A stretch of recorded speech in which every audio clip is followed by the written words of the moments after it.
least one of these personality is going to show up in your life. Trust me, this is so romantic and this is so accurate.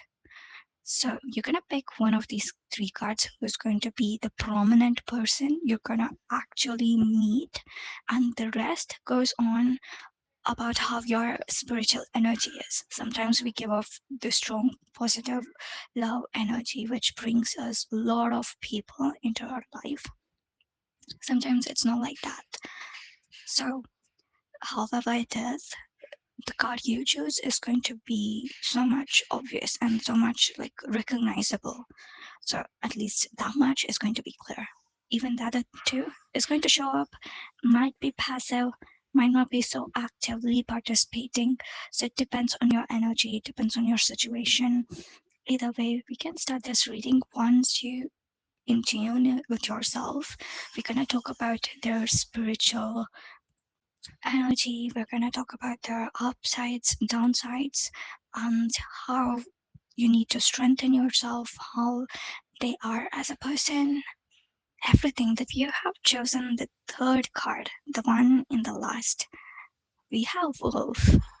I know many people might be excited to listen to this. It's wild and soulful partner, and Wolf brings a partner who is very loyal and protective and deeply intuitive, someone who forms soul level bonds rather than casual flings. And I get a little bit of a toxic, it's not a bad kind of way, it's like a cute toxic way. And spiritually, wolf energy suggests that a meeting that feels like so fated, if it's meant to be, and a pact like.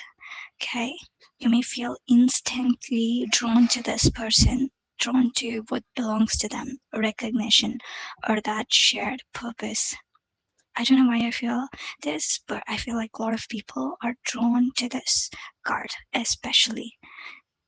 Now, this person can help you with your trusting issues, reclaim whatever you have lost.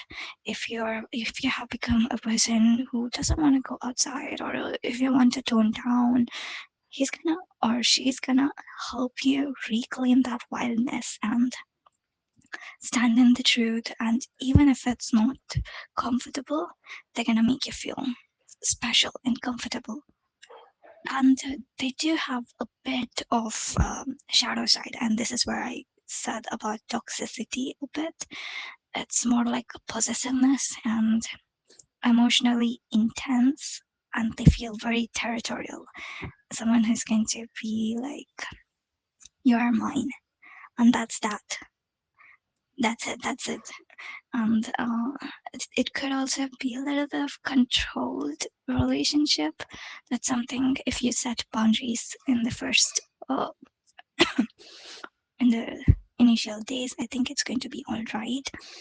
And they could have been betrayed in the past, or they could have felt that jealousy or fear of abandonment. These unsolved loyalty issues could be with them, or it could be even with you. So don't let them repeat the same cycle, or don't repeat it yourself. So this, I'm sorry, just a second. Next, we have dolphin. It is seen as joyful and connected soul partner. Dolphin is very intelligent, something that you need to know, and patrons who belongs to playfulness, lightness, and emotional flow.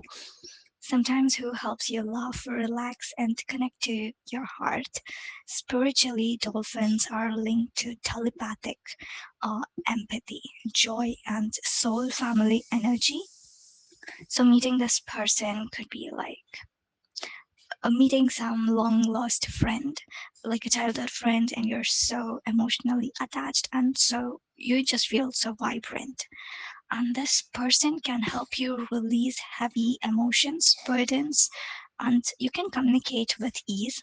Remember that love can be light as well as deep.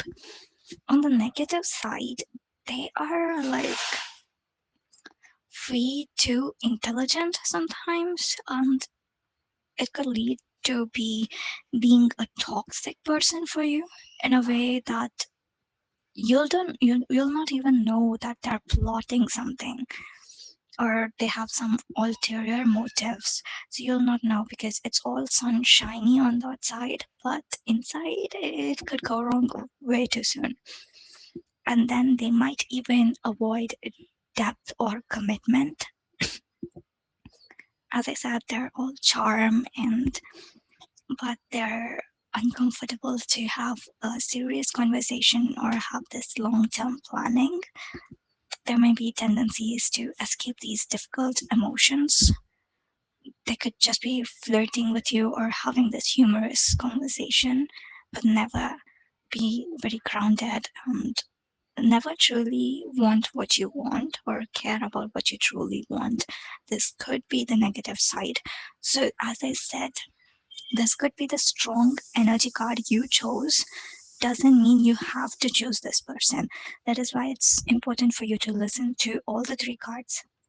They might be showing up in your life. This might be prominent, or this might be something that clicks in your head. Oh, this is this person in my life. So, anyways, so this is about the second card, the middle card. So, if you have chosen the first card, we have Earthworm, which represents quiet and grounding partner. They're so humble, gentle, and quiet, supportive.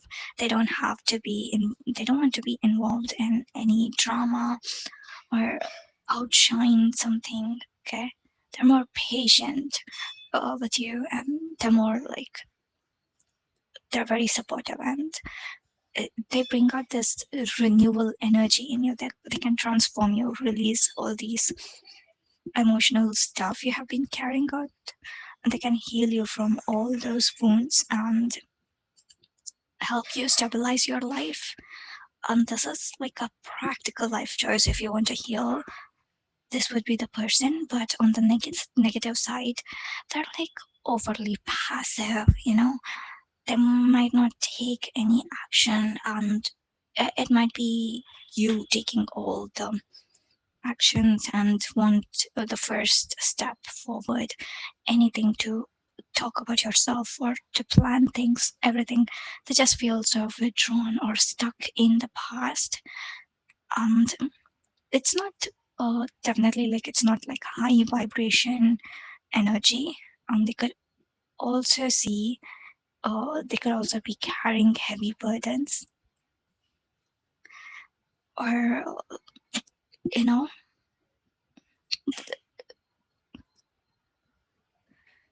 it's like who would take more than what they give, you know they're attracted to people who take more than they give. So there would be giving, there would be like people pleasing, but not exactly people pleasing. It's just like giving too much love to you, but you also want to give that love to them, right? So that's not balanced sometimes. See, all the negative sides I mentioned, it could be like underlying thing for most of them. It's like if it reaches threshold, that's when you got a problem. Okay, little bit of jealousy, little bit of not wanting to share their life is fine. It's not everything is not like a boundary thing. When it's too much to the point you can't take it or it's bothering you a lot, that's when it's probably like a negative shadow side. And if you have landed on both, this partner is going to be deep, intense, loyal, driven one. And you need to watch out for possessiveness or jealousy.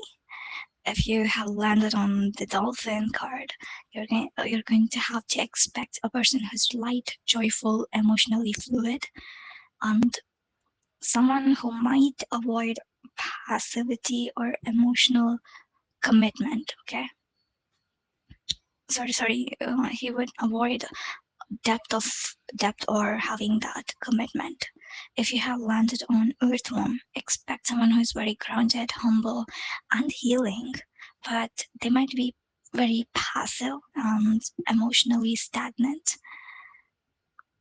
This is the reading you got. What have you chosen? What kind of person is in your life? Leave a comment down below and subscribe to the channel.